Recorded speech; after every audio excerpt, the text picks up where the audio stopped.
logiciel, fait que t'as plus de pixels, j'ai ta barre de son en bas, je vois quand tu parles, ça marche. Je vois ton chien. Je vois ton chien passer derrière, Ouais. silencieusement. Il y a bien deux, bah, il y a bien, c'est ma copine. Je reconnais bien les appartements de la Grave et ça tombe bien. On attaque direct là, Jean-Louis, ou pas? Ouais, si tu veux, ouais.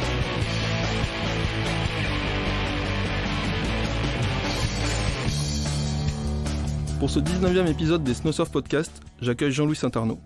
Ça faisait longtemps que je voulais lui parler plus longuement que sur un trajet de téléphérique. Il faut dire que Jean-Louis habite un des appartements les plus proches du téléphérique de la Grave, dans les Hautes-Alpes, qui est sans doute mon spot de ride préféré.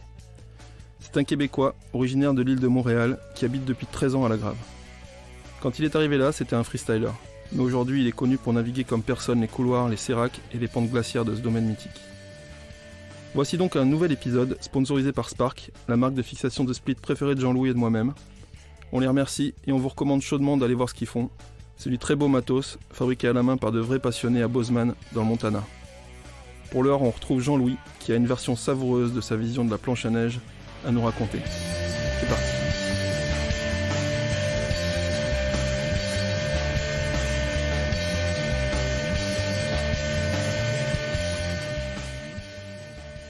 Salut Jean-Louis Saint-Arnaud. Je commence toujours ce Snowsurf Podcast par demander à mon invité où est-ce qu'on se trouve, parce que normalement on enregistre ensemble, mais là j'ai envie de te demander où est-ce que toi tu te trouves, est-ce que tu peux me décrire le lieu où on enregistre?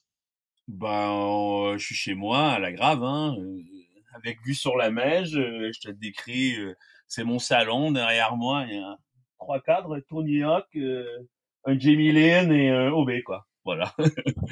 That's it. On dirait bien un appartement de la Grave, ça ressemble aux alpinistes un peu, t'es en plein centre du village? Non, je suis juste devant le télé, je suis en haut du Louratel, ça peut ressembler, je suis dans les toits, mais je suis en face du Louratel, je dois être l'appart le plus près du téléphérique de la Grave, quoi. De ma fenêtre, je vois la passerelle. C'est un appart que ça fait longtemps que t'es là ou? Ouais, ça fait peut-être 7 ans que je y habite et je l'ai acheté il y a 1 an et demi. Ah carrément, t'es propriétaire à la Grave. Ouais. J'ai acheté ça avec ma copine. On s'est dit, allez, tant qu'à payer un loyer et de rester là, aussi bien de l'acheter, quoi. Et donc tu disais que ça faisait 15 ans que t'es à la Grave, c'est ça? 13, 14 en 13. France. 14 en France. La première année, je voulais pas skier dans les Alpes. Tout le monde m'avait dit que c'était de la merde. Du coup, j'ai fait une saison à Osgore d'été, j'ai surfé et je suis rentré chez moi au Canada. Et l'année d'après, je suis revenu et je suis jamais reparti d'ailleurs.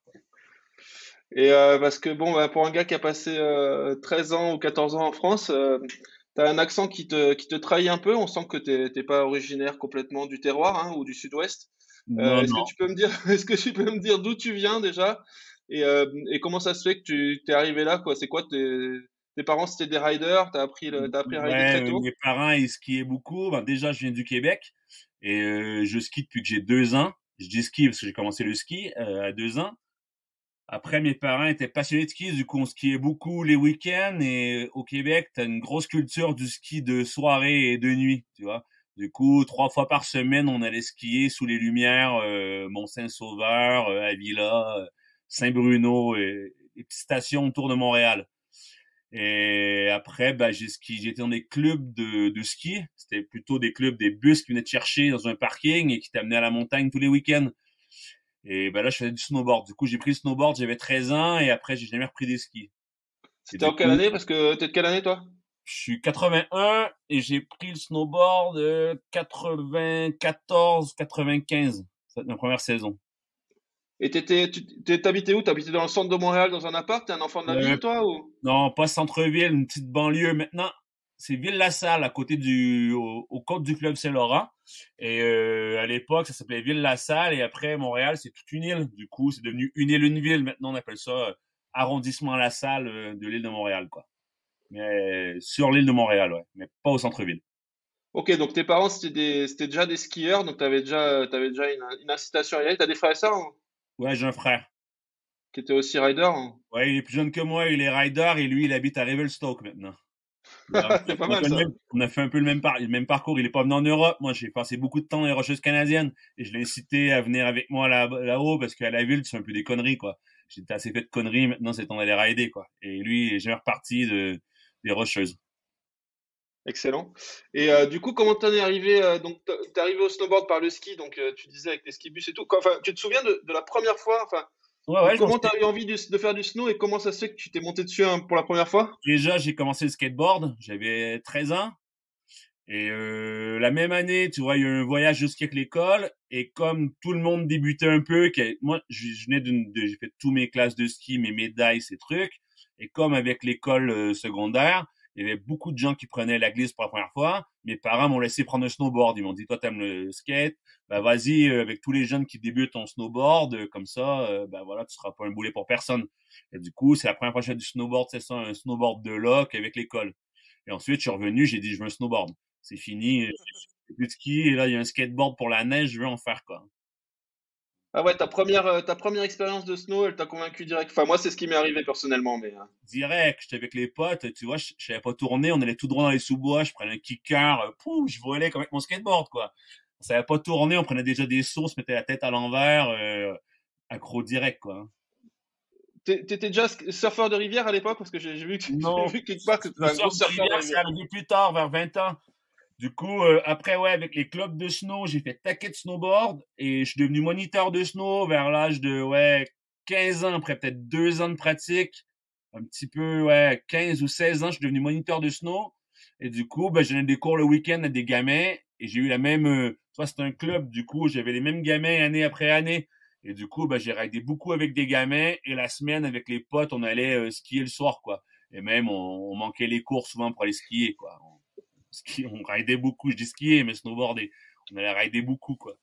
Et après, vers l'âge de 20 ans, je suis parti dans les Rocheuses canadiennes. Et du coup, je faisais mes saisons dans les Rocheuses canadiennes l'hiver. Comme beaucoup de jeunes Québécois Exactement. au Canada, hein, c'est Ouais. quand t'aimes le ride, tu vas vers l'ouest, hein. Tu vas vers l'ouest. Et moi, je suis arrivé à Fernie. Je rencontre un gros crew de Québécois. Et du coup, bah, j'ai fait 6 saisons là-bas avant d'arriver en France.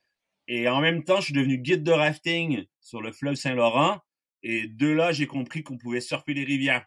Et même avant, j'ai compris qu'on pouvait surfer les rivières. Du coup, je suis devenu guide de rafting pour pouvoir aller me rapprocher de la rivière et apprendre à surfer. Et du coup, bah, l'hiver, je faisais ça. Et l'été, je venais surfer. Et du coup, c'est pour ça que je suis venu surfer en France à la base, en me disant non, mais de toute façon, il n'y a pas de neige dans les Alpes, c'est de la merde, je retourne au Canada. Et bah, quand je suis revenu, je suis arrivé à La Grave et je me suis vite rendu compte qu'il y avait beaucoup, beaucoup de neige et qu'en plus, bah, il y avait un terrain de fou, quoi. On va parler de ta pratique du snowboard qui a Ouais, évolué, je pense, qui s'est un peu euh, adapté à la grave, hein, je pense. On va en parler un ouais, peu après, mais je sais comment t'es arrivé parce que j'ai écouté le podcast que t'as fait là avec les deux Israéliens qui est hyper intéressant.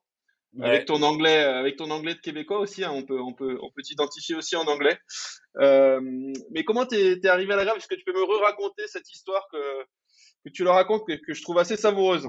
Je bossais dans un hôtel qui s'appelait c'était le Fernie Hotel, si je me rappelle bien. Et au Fernie Hotel, il y avait un bar dans le bas de l'hôtel et il passait des vidéos de Free Radical. Et avec mes potes québécois de l'époque, on regardait ces vidéos, c'est des Suédois. Et les gars, ils ridaient comme des fous, ils faisaient toujours beau. Et on voyait plein d'images de la Grave. Et on se dit, mais c'est où cet endroit de fou, quoi? Ils raident des couloirs à Macmill. Et du coup, ben, j'ai cherché sur Internet et grâce à cette boîte de voyage suédois, ben, j'ai fini par découvrir la Grave. Ah ouais, station que freeride. Et à l'époque, j'étais marine française et je lui ai dit, viens, on va aller à la Grave. Elle me dit, non, non, non, on va aller sur Tsing, la Grave. C'est pas un Canadien qui va me dire où aller en Europe, quoi. Et j'ai dit, non, mais je pense que c'est bien. Du coup, on est allé sur Ting, on a fait 3 jours. J'ai vu le logement, j'ai vu la station, mais j'ai pas vraiment vu. C'était staff à com, genre un logement de saisonnier. Je dis là, ça va pas le faire du tout, là. Moi, je vais partir à la Grave. Et du coup, bon, c'est séparé là. Moi, je suis parti à la Grave et ouais, j'ai refait ma vie, quoi. Bon, c'est plus ou moins quitté et moi, je suis resté là, quoi. Et je Et regrette. c'est quoi, tu te souviens de ta première journée à la grave? Ouais, ma première journée à la Grave, quand je suis monté au téléphérique, c'était jour blanc, on voyait rien du tout. Et la première journée, sa première journée, j'ai rencontré un Français à Fernie, justement, et il m'a fait faire le tour. Mais il m'a dit, tu vois, ça c'est les Trifides, ça c'est ça, je voyais rien, c'était jour blanc, quoi. Et c'est la seule journée que j'ai eu un guide. Et après, ben, j'ai raidé tout seul pendant une vingtaine de jours, quoi. Et j'ai tout découvert par moi-même, tout découvert. Je faisais les classiques à l'époque encore, tu vois. Je viens du freestyle à la base. Dans l'Ouest canadien, j'ai un peu appris à rider de la poudreuse et le sous-bois et des petites chutes pendant des couloirs encore. Et du coup, en arrivant à la grave, ça a évolué. Ouais, au début, c'était plus tranquille. Et plus ça a évolué, plus j'ai vu les mecs qui partaient du refuge avec des cordes, des bras d'or, des piolets. Je me disais, mais c'est des fous. Pourquoi ils partent rider avec ça? C'est déjà, moi, d'avoir une pelle dans le sac à dos, ça me casse les couilles. Et eux, ils ont des cordes, quoi. Je comprenais pas. Jusqu'à ce que j'aille rider avec eux et que je comprenne que d'avoir une corde, ben, ça t'amène dans un terrain que personne d'autre a accès ou presque. Et du coup, tu fais du heli-ski tous les jours, ou plus ou moins. C'est ce que je me suis dit. Je dis, waouh, une fois que tu as le matos, c'est du heli-ski tous les jours, en fait. Et du coup, bah, après un run, hein, je suis allé au magasin Objectivement, j'ai tout acheté le matos. J'ai sorti la carte de crédit américaine, j'ai dit là, je veux ça, ça, ça, ça, ça, ça, ça. Et pouf, c'était parti, quoi. Et après, tu fais Et du dans coup, les pays. Ouais, vas-y. non, c'était pour que tu me décrives un peu parce que je connais bien la Grave, je vois bien comment tu rides, mais les gens qui connaissent pas cet endroit, bah, je pense que c'est un endroit un peu mythique. Je pense que tous les riders français en ont entendu parler ou quoi, mais est-ce que tu peux décrire un peu le spot et surtout décrire ta pratique, toi, que tu as là-bas, quoi? Ouais, C'est ben, quoi comme pratique du snowboard? C'est quand même un peu spécial, c'est pas vraiment le freestyle qu'on pratique la nuit à côté de Montréal, quoi. non, pas du tout. Puis c'est pas le backcountry qu'on faisait au Canada, là, se construire des kickers non plus, tu vois. La grave, c'est pas compliqué, hein. T'as une seule remontée qui te monte à 3002. Une fois que t'arrives à 3002, t'as un petit périmètre de corde autour, de cette remontée. Et rendu là, bah, t'es laissé à toi-même, quoi. Il y a pas de piste, il y a pas de pisteur. T'as 3 patrouilleurs qui vont orienter les gens, qui vont vérifier s'ils ont des arvas. Mais sinon, t'es vraiment laissé à toi-même, quoi. C'est la montagne au naturel. Et après, t'as 2 itinéraires classiques de de la remontée au centre, mettons, est une crête sous la remontée et de chaque côté, tu as 2 itinéraires classiques. Et plus tu te décales, plus bah ça devient sauvage, quoi. Et juste de vue des bennes, tu arrives à voir quelques couloirs, des faces nord de la Mèche, tu les vois un peu. Et derrière, tu peux prendre le glacier de la Gérose et plonger vers la route. Et là, tu as plein de runs de fou, quoi. Et là, c'est là que ça prend le matos des cordes, les piolets. Tu sais jamais sur quoi tu vas tomber, quoi. Ça arrive que la moitié de la montagne elle est tombée, si t'as pas le matos, mais t'es comme un con. Du coup, c'est plutôt pour ça le matos, quoi. Et sinon, ma pratique maintenant, c'est rider beaucoup de poudreuse dans du terrain qui est bien accidenté. Du coup, que ça soit des glaciers, des couloirs serrés, j'aime bien aller très très très vite dans un paysage qui me rappelle un peu l'urbanisme, tu vois, d'être dans un couloir ou entre des séracs. Et du coup, je me retrouve un peu comme en street, mais dans la montagne, quoi. Et c'est ce qui me fait kiffer, grave. J'adore. Et c'est vrai que t'es quelqu'un qui ride souvent seul. Ouais.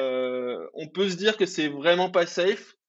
Euh, T'as aussi cette addiction aux premières traces. T'es quelqu'un qui est très très picky. T'es connu, hein, là-bas. S'il y a même une trace dans un couloir, ça te plaît pas. Non, mais même dans une Euh, vallée, hein. Si je vois une trace, je change de vallée, quoi. Ça, non. De toute façon, il y a tellement de... Si tu connais un peu le terrain et tu sais qui est là sur la montagne cette journée-là, tu arrives à tirer ton aiguille du jeu et pas rider un endroit tracé. Et même pas avoir une trace. C'est pas juste pas toucher la trace, hein. C'est pas l'avoir, quoi. Je suis, ouais. En fait, une fois que tu y as goûté, tu deviens un peu difficile, quoi. Tu te dis, ouais, non, je vais aller ailleurs, quoi. Et ouais. Du coup, après, tu vois, le premier run, souvent, je fais un truc classique. Mettons les vallons, tester la neige. Je pars pas direct dans un itinéraire ou dans un gros couloir. Ça peut arriver, hein. Il y a des matins, je m'énerve, j'y vais en courant, quoi. Mais bon, la plupart du temps, je commence la journée, je teste le terrain. Et il y a d'autres journées, j'ai le feeling, j'y vais en courant. Et après, sur rider seul, c'est pas vraiment un choix, hein. Si je peux avoir quelqu'un, je ride avec lui. Mais souvent, tu vois, le matin, je suis tout seul devant la porte parce que les collègues ne sont pas levés assez tôt. Du coup, ben, je les attends pas, hein, j'y vais. Et après, tu vois, je fais un run ou 2 seul. Derrière, je rechoppe un pote. Et à la grave, t'as vite compris que ça sert à rien de faire des plans. Parce que, de toute façon, tu vas être déçu, tu fais un plan, t'attends un mec, il n'arrivera pas, tu vas manquer ton run. Du coup, ben, je vais avec le flow. Et souvent seul, ouais. Et quand t'es seul, ça va plus vite, tu vois. T'attends pas 4 personnes qui descendent une corde. Tu poses ta corde, tu fais ton rappel, tu la reprends, t'es parti, quoi. Et je vois ça un peu comme une troupe militaire, tu vois, une troupe en mouvement, à moins de chances de se faire tomber dessus par l'ennemi. Et c'est pareil en montagne. Si t'es tout le temps en mouvement, tu vas vite, t'auras moins de chances de tomber dans un trou, te prendre une coulée sur la gueule, tu vois. Plus tu traînes, plus t'as de chance de te prendre une coulée par un autre groupe derrière ou un truc. Du coup, le fait d'être seul, c'est sûr que si t'arrive un truc, t'es seul. Mais bon, tu passes moins de temps dans les zones à risque, quoi. Et tu es aussi connu pour très bien, enfin, la Grave, c'est quand même un terrain de haute montagne, hein. Il y a des crevasses, il y a des séracs. Faudrait que je retrouve les vidéos, mes vidéos préférées, ou toi tu peux peut-être m'envoyer un ou deux liens qu'on mettra Ouais. dans la news là, mais tu es aussi connu pour connaître très très bien ce terrain. Bon bah forcément, hein, ça fait 13 ans que tu rides, mais c'est pas une mince affaire de bien connaître la Grave. Tu vois, les couloirs, les cailloux restent les mêmes, mais le glaçon, il bouge toujours. Du coup, tu vois, c'est quand je fais une vidéo, les gens disent ouais, ils connaissent super bien, mais le run, j'ai déjà fait 4 fois dans la saison quand je le filme. Tu vois, c'est souvent ça en fait. Le run, je le fais une première fois, je repars, deuxième fois, je le refais, troisième fois, c'est bon, et quatrième coup, ben il fait soleil, c'est beau, du coup je sors la cam, je le raide comme un fou.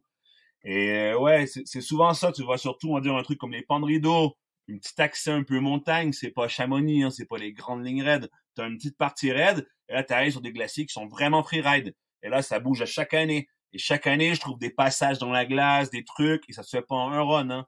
Et année après année, c'est plus ou moins le même terrain, mais c'est pas les mêmes passages exactement, tu vois. Et rendu en avril, ben là, c'est clair, je connais tout par cœur. Du coup, je peux me faire 4 runs d'affilée. Du coup, tu fais le premier run, les gens suivent ta trace, pouf, t'en refais un autre, tu mets une trace, du coup, tout le monde suit ta trace. Et chaque run, tu peux décaler. Et la masse, en général, ils manquent d'imagination et il y a mieux suivre un truc parce qu'ils savent pas trop où ils vont. Et du coup, moi, ça me permet d'être vraiment le premier partout, quoi. Ces petits passages, ces petites variantes. Parce Voilà. que tu dis premier partout et tu dis j'attends pas les gens à la benne. Tu rides tous les jours? Ouais, tous les jours. Là, tu vois, je viens d'avoir 40 ans, depuis 2, 3 ans, je me donne des journées de pause.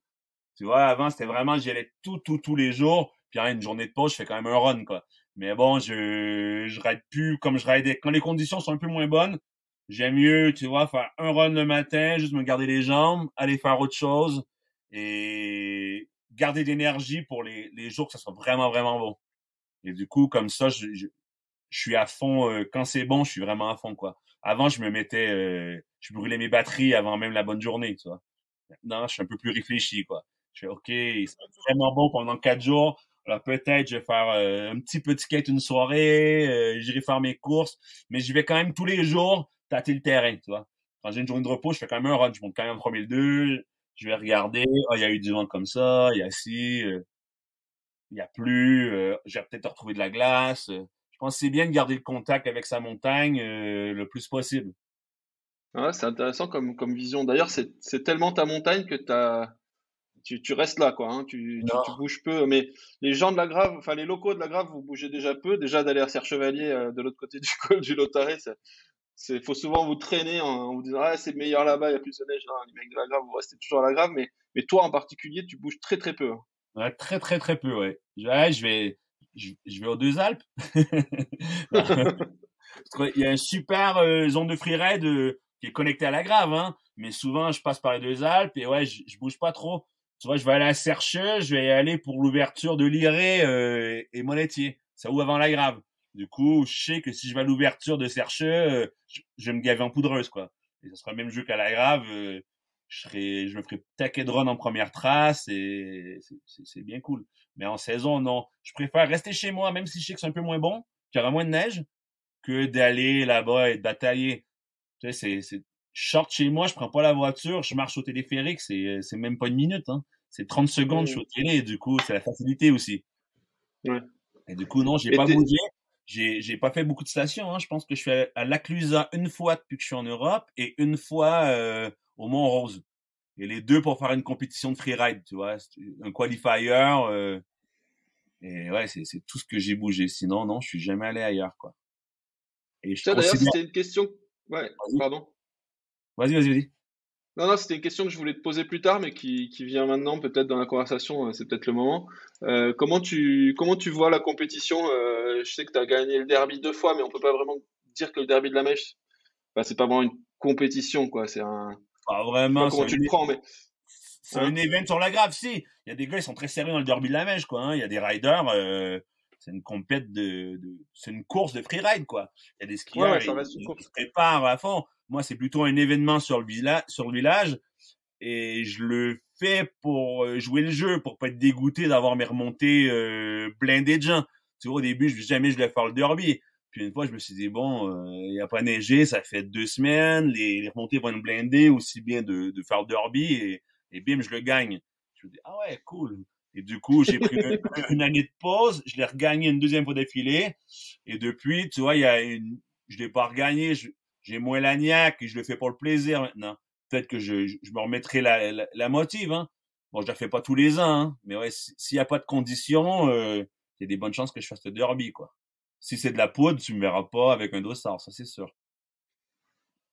Et comment tu vois les autres compétitions? Tu disais que tu étais allé au Mont-Rose faire du freeride. Enfin, les compétitions de freeride, ça t'a attiré à un moment ou... Ah, en fait, tu vois, moi j'ai pas eu la chance d'avoir papa et maman avec moi qui me payent ou des gros sponsors qui me payent pour vivre en Europe. Du coup, j'ai toujours dû travailler et les compétitions de freeride, c'était le week-end. Du coup, je suis allé, j'ai fait 2 compétitions du Freeride World Qualifier. Et la Clusa, c'était un peu pourri, tu vois. On a raidé 3 fois la face avant de se lancer dedans.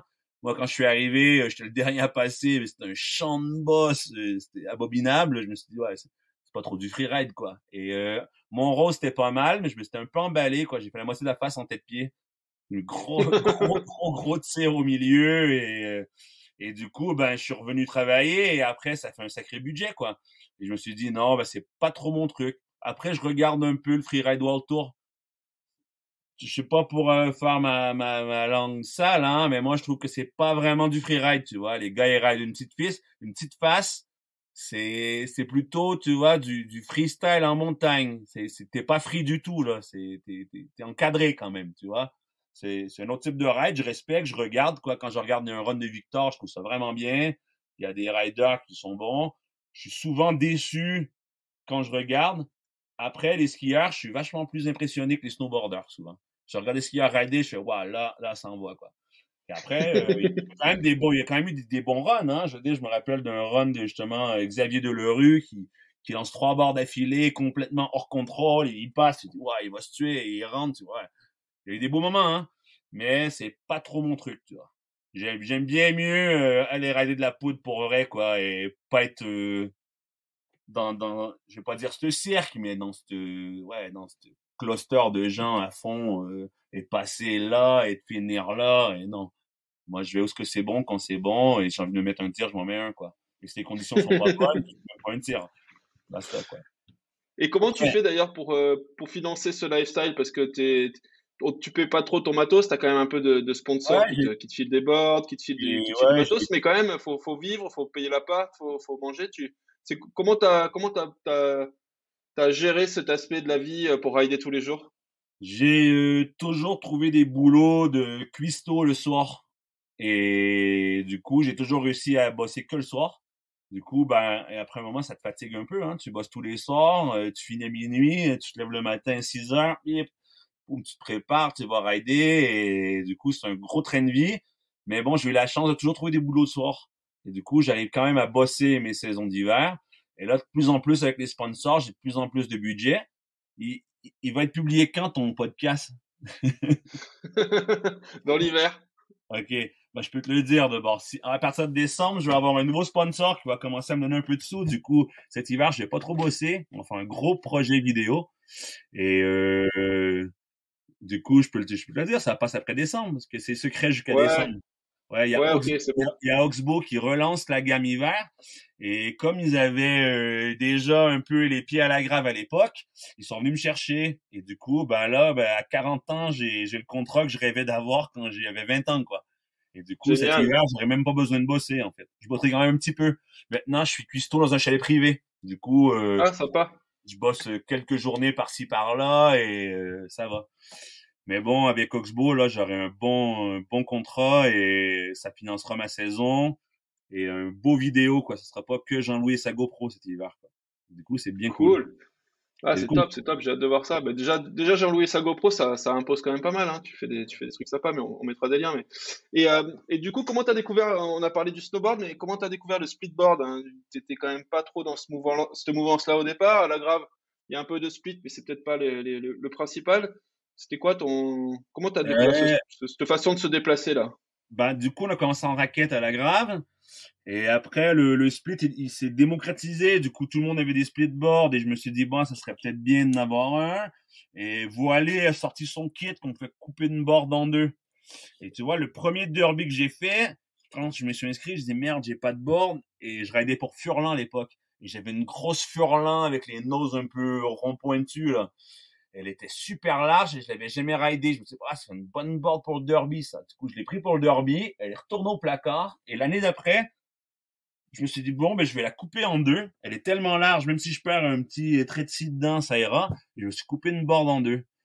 Et du coup, c'est un pote à moi qui avait les premières générations de splitboard, qui est arrivé du Canada, venait me rendre visite pour un mois, qui m'a dit, bah, viens, on va, avant le début de saison, quoi. Il m'a dit, bah, viens, on va marcher ensemble. Il m'a montré un peu c'était quoi une conversion.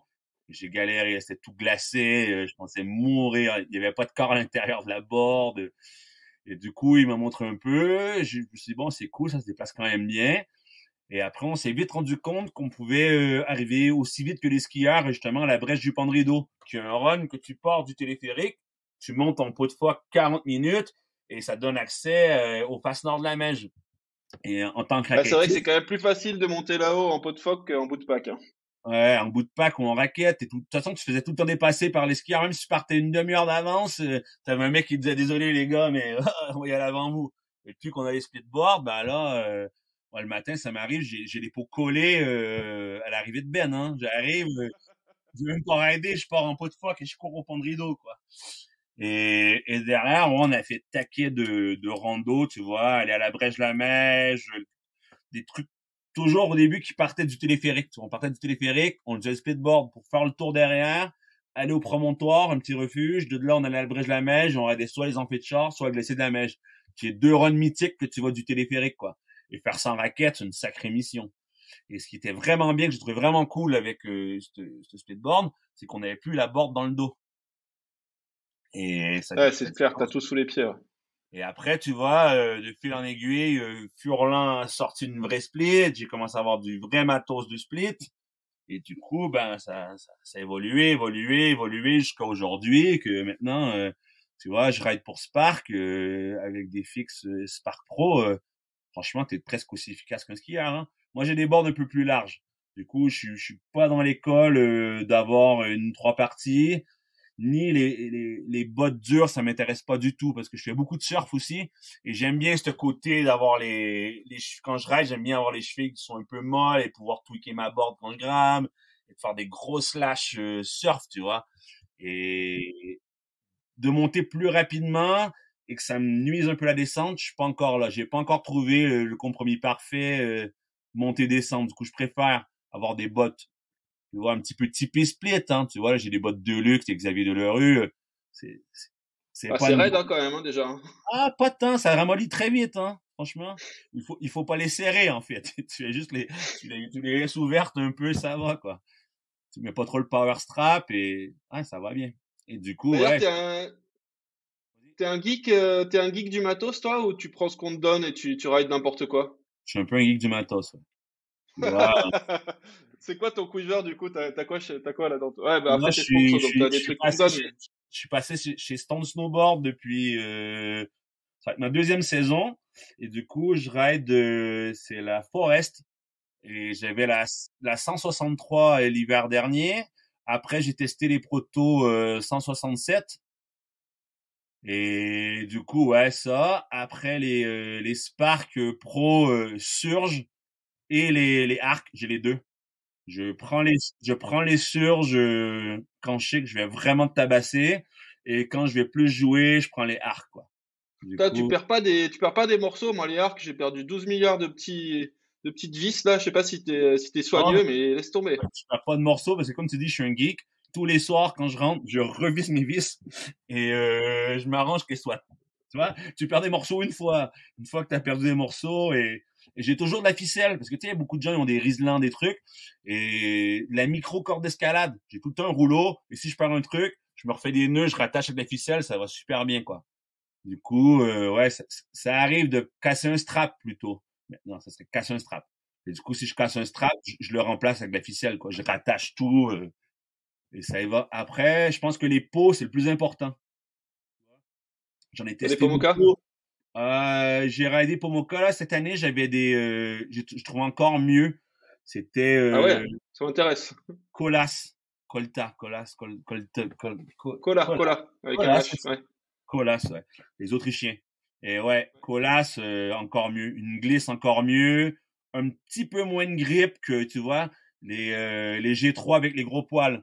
Mais les G3 avec les gros poils, la colle, elle garde pas bien dans le temps. Ça te fait des espèces de pâtés sous la borne. Et les poils, c'est trop lourd, quoi. L'autre, elle est Ouais, c'est lourd, c'est super ce que j'allais te light. dire. Ouais. L'autre, elle est super light, la Colas. Tu vois, pour Mocha, j'ai testé les jaunes. J'ai pas testé les roses.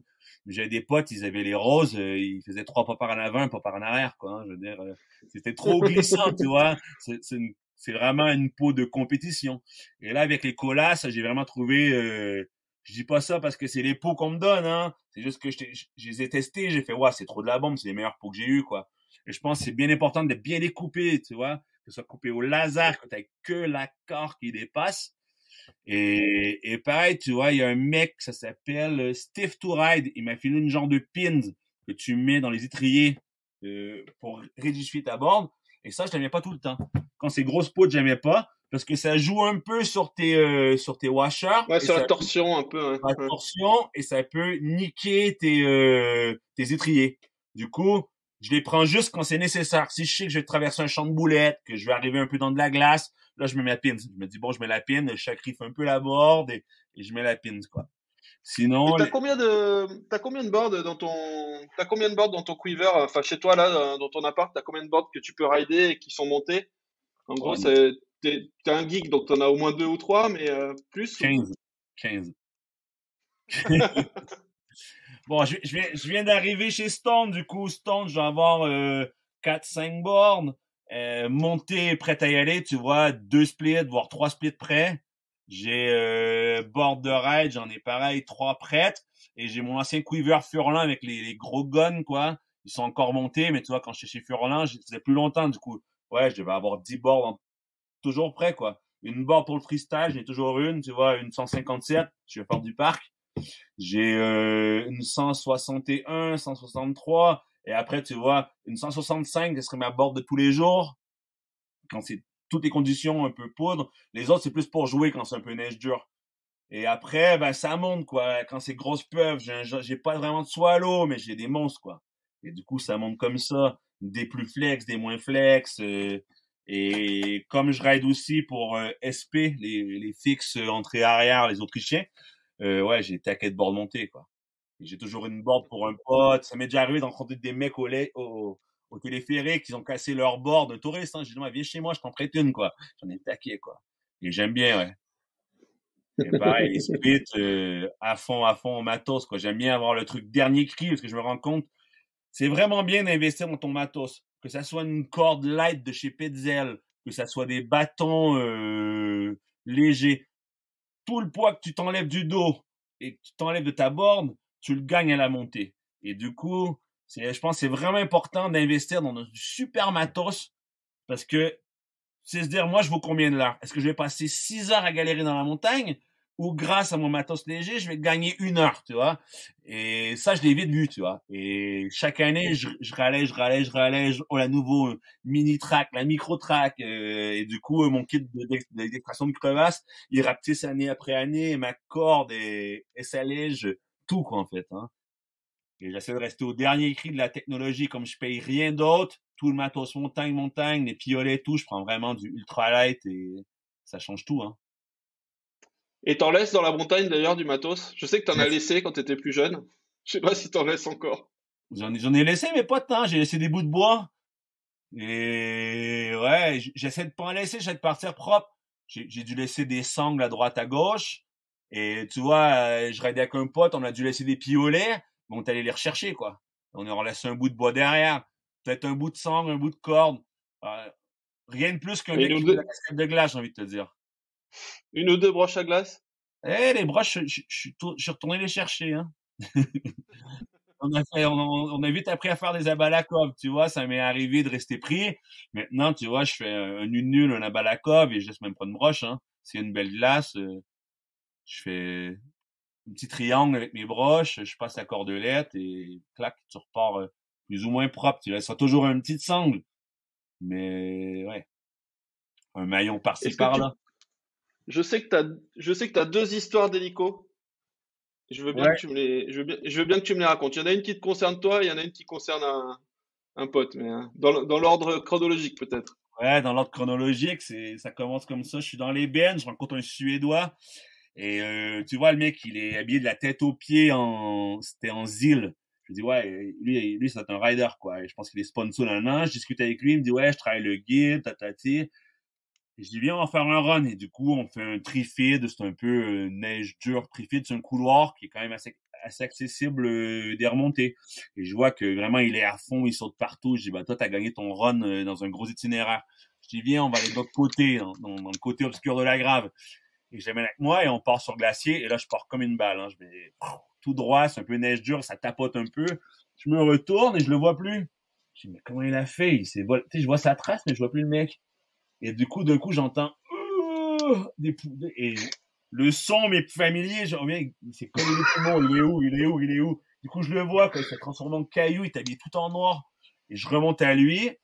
Et en fait, avant de partir, il me dit, il y avait des fixes plumes. Et il me dit, je mets les fixes, je les lock ou je les lock pas? Je dis, ouais, tu les lock, faut pas perdre un ski ici, quoi. Et en fait, il s'est mis une boîte, son ski a planté, et il a tourné 2 fois autour de son ski. Du coup, il s'est cassé la jambe en 3 parties. Il s'est cassé un bout de fémur, le tibia péroné et un autre bout de tibia plus bas, quoi. Et du coup, Dégueu. en frappant le sol, il s'est collé les poumons. Et quand je suis arrivé, je le vois le mec, je fais oh merde là, ça va pas quoi. Du coup, j'enlève un peu mes vêtements, je le réchauffe, et je dis ouais, il faut appeler l'hélico. Et je prends mon téléphone, je viens pour appeler l'hélico, pas de réseau. Je fais oh merde. Et du coup, il y a 2 gars qui arrivent, 2 gars perdus. En fait, ils arrivent, ils disent ouais, on vient faire un itinéraire, on a fait à droite là-bas et là on va découvrir à gauche. Et moi je leur dis les gars non, pour retourner sur ce que vous avez fait et vous allez appeler l'hélico pour nous. Si on n'a pas de réseau, mon pote ne peut plus bouger et on compte sur vous pour sortir de la montagne. Et je les vois, ils partent quand même où ils m'avaient dit. Et je gueule, non, non, non, vous partez dans le run que vous avez déjà fait. Et du coup, on a attendu, et à un moment, l'hélico est arrivé. L'hélico se pose, elle prend mon pote, elle dit, je te prends toi aussi. Je dis, non, il n'y a pas moyen, quoi. Elle dit, on laisse les skis là, je te prends. Je dis, non, non, non, mais moi, je redescends mes skis. Et du coup, le pilote, il dit, non, mais c'est bon, on le prend et ses skis. Du coup, il m'a mis dans l'hélico, ils m'ont redescendu en bas. Je suis arrivé en bas, ça devait être 3h30. La dernière montée est à 3h45. J'ai même pu remonter, refaire un run, quoi. Et, clac, je suis et du coup, ce qui est fou, c'est que le mec, il s'est fait amener à l'hôpital de Briançon. Personne ne savait c'était qui. Et les 2 gars qui ont appelé l'hélico, ils avaient laissé une doudoune. Et dans la doudoune, il y avait le portefeuille du mec. Et pendant une semaine, on s'est demandé, mais c'était qui ce mec? Et est-ce qu'on va retrouver le portefeuille du bon samaritain qui a appelé l'hélico? Et après une semaine, il est arrivé au skieur lodge, justement, où je bossais. Et il a ramené la doudoune du gars, j'ai pu rappeler et rendre le matériel. Et quand il est arrivé, tout le monde le connaissait. Ah ouais, c'est le Suédois, Lars, c'est Lars. Ah bon, tout le monde le connaissait. Voilà. Et le, Excellent. et le deuxième coup, j'ai un peu moins tripé, quoi. Hein. J'étais parti avec un collègue à moi, Benjamin Ribière, un guide de la Grave. Et on allait faire le glacier de la Mèche. J'ai eu de faire une ligne en haut et moi en bas. Et du coup, on fait tout la rando ensemble. J'étais sur des fixes de rando SP. Et du coup, la fixe SP, c'est une fixe avec une embase soudée sur la fixe. Et pour faire court, tu vois, on fait notre rando, on commence à rider. Et du coup, je me retrouve sur un plat. Et sur le plat, je dois défaire une fixe, pousser un pied. Et en poussant un pied, ma fixe, elle casse, elle s'est dessoudée. Du coup, en fait, si j'avais continué, je serais sûrement mort dans une crevasse. Tu vois, ma board, le pied, il serait enlevé. Et j'ai eu la chance que ça casse au moment que je poussais un pied. Et du coup, je me suis retrouvé en one foot switch, tu vois. dans le glacier. Ah ouais, bien. Je me suis dit, bah, ben merde, là, je peux rien faire. On a essayé avec des sangles de rattacher ma fixe, rien à faire. Et du coup, matos pété, le guide, il y avait une radio, il me dit, mais je vais appeler l'hélico pour toi. Et du coup, il me regarde et dit, moi, par contre, je vais continuer le run, ça a l'air super bon, quoi. Et du coup, Benji, il se casse. Et en plus, il savait pas. Et je passe où? Ben, gauche, droite, gauche. Boum, il se casse. Et moi, je me retrouve avec la radio et j'attends l'hélico, quoi. Et au même moment, 2 secours. Il y a un mec qui s'est perdu sous les 2 Alpes et un genou cassé, basse station à la Grave. Et comme moi, je suis pas en panique et que je leur parle, ils me disent, bon, ben, tu seras le dernier. Tu vois, et j'étais là-haut. Ça a pris 2h30, quoi. J'étais sous les glaçons. Je me suis dit, mais je vais me prendre un sérac sur la tête, là. Et du coup, au début, ça allait, je suis dans le soleil. À un moment, le soleil, il s'est caché derrière la mer. Je me suis retrouvé dans l'ombre. Il faisait froid. Je faisais de la rébobie pour regarder au chaud. Et à un moment, l'hélico est arrivé, tu vois. Oh, c'était les dieux. J'étais tellement content. Ils arrivent, ils me prennent. Et du coup, quand il t'arrive un truc comme ça, bah, les mecs de l'hélico sont super cool. C'est pas comme un mec qui s'est perdu ou une connerie. Ils savent que là, t'as cassé un bout de matos, que t'es vraiment dans la merde. Ils m'ont même laissé filmer avec la GoPro le sauvetage, tu vois. Mais les gars, ils m'ont mis dans l'hélico. Le gars, il a même pris ma caméra pour me filmer un peu dans l'hélico. Et ils m'ont laissé au parking. Et là, tu vois, ils m'ont posé, il devait être 18h et je bossais à 17h30. Et là, je suis parti en courant avec ma board au boulot, une demi-heure en retard et fou, la cuisine pour tout le monde, quoi. Et du coup, Excellent. voilà, les deux font en hélico, quoi. On va arriver à la fin de ce podcast quand même et j'ai deux questions finales pour toi. Déjà, c'est quoi pour toi, on en a parlé un peu quand je t'avais appelé au téléphone la dernière fois, mais c'est quoi pour toi une bonne saison et c'est quoi une belle saison? Je veux dire, là, même en temps de Covid l'an dernier, j'ai l'impression que tu t'es fait une belle saison. Enfin, t'as un peu la caisse, hein. Tu me disais que tu Ça montais des va fois deux être, fois à 3002. je vais pas vous mentir, hein, la saison de l'année dernière, c'est la meilleure saison de ma vie, hein. Franchement, c'est dingue. Ouais, j'ai monté tout à pied, j'ai dû faire, ouais, je pense, plus ou moins 120 000 de dénivelé dans la saison. Mais je me dis que c'est là que je suis devenu un vrai splitboarder, tu vois. J'ai fait que du split et ça m'a pas dérangé. Après, tu vois, c'est égoïste de dire j'en veux une parce qu'en fait, tout est à l'arrêt, mon village marche plus, il y a plus de boulot. Mais bon, se retrouver comme ça, avec tous tes potes qui ont pas de travail, tout le monde qui a toujours rêvé de faire une saison de ski bum, se la fait en même temps, et d'avoir la montagne pour nous, parce que tu te retrouves avec un rayon de 10 km, les gens n'ont pas le droit de venir, t'as la montagne pour toi, c'est un truc de fou. Puis il y avait de la neige, quoi. Et pour en dire, pour moi, une bonne saison, c'est une saison sans blessure, une saison qui a de la neige, et qu'une saison que j'arrive à rider un peu avec mes potes, quoi. Et là, ouais, c'est une super saison. Mais l'année Et donc, dernière, la saison Covid de l'an dernier, c'était ça, quoi. c'est la meilleure saison de ma vie, ouais. Franchement, on m'en donne une deuxième, je souris un petit peu, quoi. Mais bon, je le souhaite pas du tout, tu vois, parce qu'il y a trop de commerce en jeu, il y a l'économie de la montagne qui est en jeu.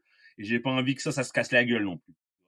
Et du coup, franchement, j'espère que les remontées vont remonter. Et bon, ils vont remarcher. Et d'après moi, ça va le faire, hein. On est parti on saura vraiment la semaine du 1er octobre, là. Et du coup, Mais du coup, c'était quoi? Du coup, tu te levais pas très tôt pour aller attendre la remontée puisqu'il n'y avait pas de remontée à attendre. C'était quoi ta pratique? Ça ressemblait à quoi tes journées? je me levais encore plus tôt parce qu'il n'y avait pas besoin d'attendre la remontée. je partais, euh, je partais dans le noir, je montais là-haut, on faisait sûr d'arriver les premiers à 3002. On a fait beaucoup sur le domaine, tu vois, parce que c'est une saison qui était quand même assez avalancheuse. Du coup, on a la chance d'avoir les vallons de Chancel qui sont moins pentus. Du coup, on a monté beaucoup par la même trace, tu vois. Et des fois seul, des fois avec les potes, et on montait par cet endroit. Et pas 100% safe, hein, mais qui est beaucoup plus safe que d'autres endroits. Et une fois là-haut, on prend une décision. Est-ce qu'on redescend sur nos pas? Est-ce qu'on va faire les vallons, le classique? Est-ce qu'on va dans les couloirs du Trifide? Est-ce qu'on va vers l'itinéraire? Et on a fait beaucoup ça au début. Puis une fois qu'on a commencé à avoir grave la caisse, on s'est dit, bon, dans les écrans, il y a plein de lignes qu'on rêve de faire. Allez, on les fait maintenant. Et on partait, tu vois, dans un refuge qui était à 10 km. Trop de la chance, quoi. J'ai un refuge qui est juste derrière chez moi, à 10 km. Le refuge de l'Alpe, qui est sous les écrins, dans les écrins, sous les agneaux. Et du coup, je suis allé là, j'ai fait 3 trips là-bas, d'autres trips au promontoire. Et on partait, tu vois, ce refuge, 4 jours, 4 nuits. 4 nuits, 4 jours de ride, 4 lignes différentes. On se mettait des croix qu'on allait, là, ouais. Mi-saison, c'est on va faire des croix, là. Allez, hop. Mais bon, des croix en bonne condition. J'irai pas faire une ligne juste pour faire une ligne. Je vais faire une ligne quand elle sera bonne, quand je pourrai aller mettre 1000 dedans et on a fait des super trucs, quoi. Beaucoup de pentes raides, beaucoup de belles lignes et des trucs que je rêvais de faire depuis des années. Et avec la caisse que j'ai acquérie en montant le téléphérique tous les jours, parce qu'on y allait presque tous les jours que c'était bon, hein. Tu vois, s'il y avait de la poudreuse, on allait rider. Et du coup, Ouais, puis c'est quasiment 2000 mètres, hein, c'est 1800 mètres, quoi, donc ouais, faut les 1008, faire, hein. il y a des journées, on est monté 2 fois, hein. C'est tellement bon, on refait un P1, allez, on y retourne. Ouais, 3006 dans la journée, tu m'étonnes que tu avais la caisse à la fin. Ah, c'était clair. J'ai eu une caisse comme ça, hein. Mais bon, à la fin, j'étais super fatigué. Et tu vois, je vais te le dire, je l'ai pas dit à grand monde. Et avec cette neige rouge qui est arrivée cette année, il y avait du césium 137. Et au moment, je savais pas encore. Et j'ai commencé à avoir une fatigue et tout le monde m'a dit, ouais, c'est normal, t'es en burn-out. Et en fait, j'ai chopé un truc de thyroïde, quoi. Et du coup, à cause de la neige rouge et de la radioactivité, je me suis retrouvé avec la maladie de Basedow et je me suis diagnostiqué cet été. Tu vois, cet été, je me suis dit, ouais, c'est pas normal, je suis encore fatigué. Je suis allé voir le docteur, elle m'a dit, bah là, tu vas mourir, hein, il faut tout arrêter, mon gars. Ah bon? C'est pas vrai. Du coup, arrête de travail, 3 semaines sans sport. Et là, tu vois, ça fait 1 mois que j'ai repris bien à fond le sport, plus d'1 mois. Alors, 1 mois à fond, à fond. Et là, ben, j'ai refait mes tricks de skate, je suis re à 95%. Mais ouais, cette neige, il y avait de la radioactivité et ça attaque la thyroïde. Et à la grave, on est 4 ou 5 qui a eu ça la même année, quoi. Du coup, Ah bah, ouais, merde. si vous voyez de la Chaud. neige rouge, essayez de pas la boire, quoi, hein. Je peux donner un conseil aux gens, quoi. Et ok. Du coup, après que tu m'aies raconté cette saison dans les écrans, ça va être dur pour ma dernière question, mais je voulais que tu me donnes tes spots favoris. Alors, évidemment, ton spot favori, je crois que j'ai compris, hein. Mais où est-ce que tu aimerais aller aujourd'hui avec ton snowboard où t'es jamais allé? Je sais que t'as jamais mis Chamonix, les pieds à Chamonix, tu vois, typiquement. Enfin, après 10 ans en France, Chamonix. vu Et le à chaque genre année, de snowboard que tu fais, je me dis que je suis pas prêt. Je regarde les lignes. Ah non, non, j'ai pas le niveau encore. À chaque année, je me dis ça. Non, j'ai pas le niveau. J'irai un jour. En plus, avec le temps, j'ai fait plein de super rencontres, des super radeurs de Cham qui m'ont dit, mais viens, viens. Et c'est juste le temps et la facilité de rester ici, tu vois. J'ai pas envie de me retrouver en haut de l'aiguille tout seul. Je vais où? Merde. Et de voir tout le monde partir, tu vois. Non, mais j'irai un jour, c'est sûr, hein. Mais je me dis toujours ça. Ah non, en fait, ça sert à rien. De toute façon, j'ai pas le niveau pour la Chamonix. Je suis qu'un sous-rider de la grave, moi, de toute façon. Et je reste par là, quoi. mais sinon, ce serait quoi tes spots favoris, tu vois, quand tu demandes aux gens, le Japon, l'Alaska, je sais pas, Chamonix, c'est quoi en gros ce qui te fait rêver à part la montagne que tu as devant chez toi tous les jours? Cham, franchement, j'aimerais bien, bien, bien aller en Amérique du Sud. Là, on avait un voyage avec Stone, on devait aller au Chili, mais ça s'est pas fait. Mais en même temps, tu vois, j'essaie de pas trop brûler d'énergie pour faire du sport. Du coup, j'essaie ouais, d'avoir une empreinte carbone la plus neutre possible si c'est pour mon loisir. Du coup, déjà de prendre l'avion pour aller faire du snowboard, ça m'attire plus trop. Quand j'étais plus jeune, ouais. Là, tu vois, pour un trip avec une marque de snowboard, je me dis, ouais, c'est du travail, je vais y aller. Mais juste pour moi, non. Avant, tu vois, pareil, les surf trips, je prenais l'avion, j'allais en Indo, j'allais là-bas. Maintenant, tu vois, je prends le camion et j'essaie de y aller, ouais, avec mon camion, d'y aller plus tranquille, d'arrêter de brûler du kérosène pour mes trips, quoi. Du coup, ouais, en Europe, ouais, ça sera vraiment, je vois ça comme ça, ouais. Cham, déjà, la Suisse, il y a taquet de lignes en Suisse que j'aimerais faire. Il faudrait juste que je me botte le cul. Mais bon, quand t'as une montagne qui est super bien devant chez toi, c'est dur de te dire, je vais aller là-bas, quoi, parce que tu sais que là, tu vas pas te manquer. C'est c'est jackpot, quoi. Tu te dis, bah là, je vais là, ça sera 5 sur 5.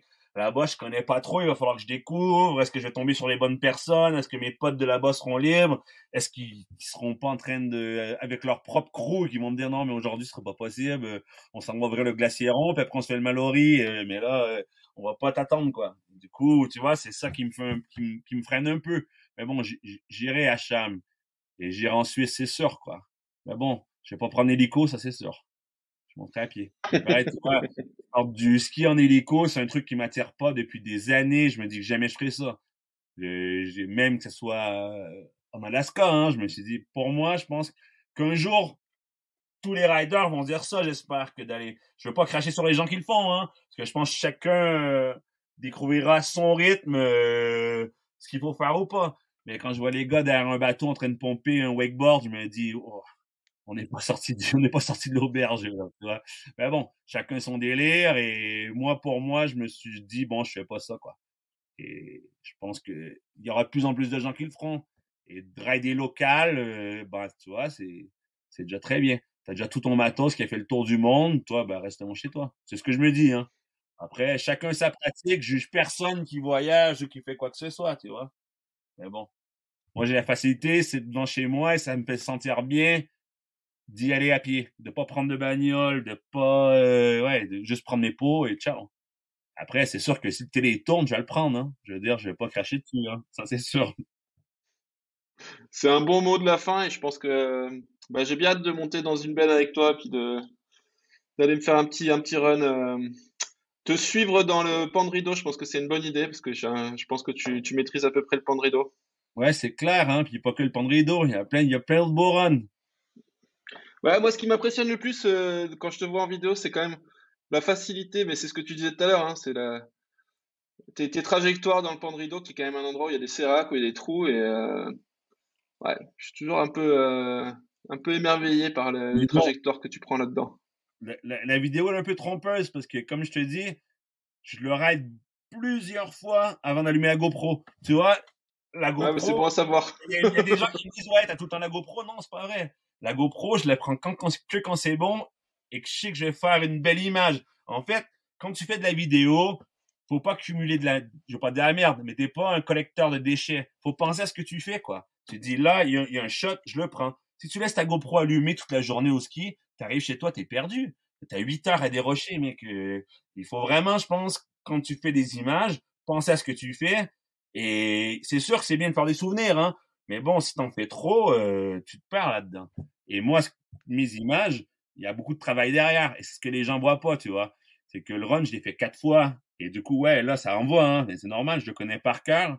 Et j'ai attendu. Je l'ai fait 3 fois en première trace. Et là, je reviens. Il y a encore plus de neige la dernière fois. Le dernier coup, j'ai pas touché de glaçon, j'ai pas touché de cailloux. Du coup, forcément, là, ça va vite, quoi. Et ben, je Voilà. viendrai là pour le quatrième coup. Moi, je te laisserai les trois d'avant. T'inquiète. Il y aura toujours une Merci place pour beaucoup, toi dans Jean-Louis. la mienne, hein. C'était hyper intéressant de discuter avec toi, mais je le savais déjà. Ça faisait longtemps que je voulais faire ça avec toi. Et puis, bah, je pense qu'on aura encore la place de raconter plein d'histoires de toute façon. Donc, au plaisir Ouais, de te c'est croiser cool. là-haut. Ouais, ben c'est clair, la même. Allez, ben merci pour l'invitation au podcast et ben, sûrement à bientôt dans les bennes, hein. C'est clair. Salut. Merci, Jean-Louis. Allez, ciao!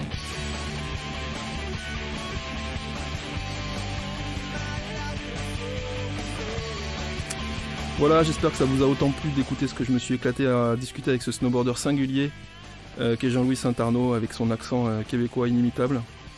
Si vous voulez m'aider à continuer ces Snowsurf Podcasts, n'hésitez pas à visiter la page patreon.com/snowsurfpodcast, tout attaché.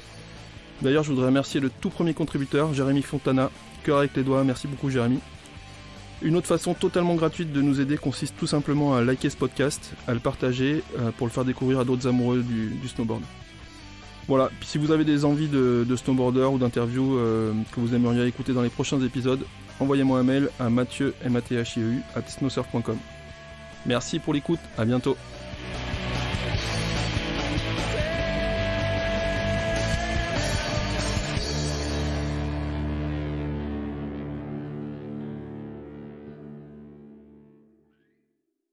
Ben, je suis ébéniste à la base, on l'a pas dit ça, mais ouais. Ah ouais, c'est Et vrai, du là, coup, putain. Du coup, t'es revenu à ton taf. là, l'été, je travaille le bois, ouais. C'est bien, j'ai des jours de congé d'affilée. À 17h, fini, pas fini, je rentre chez moi. Ouais, c'est Et cool je ça. me retrouve dans ma forêt, tu vois. Maintenant, j'ai les arbres dans les mains, je les travaille. Ah, j'aime bien, franchement.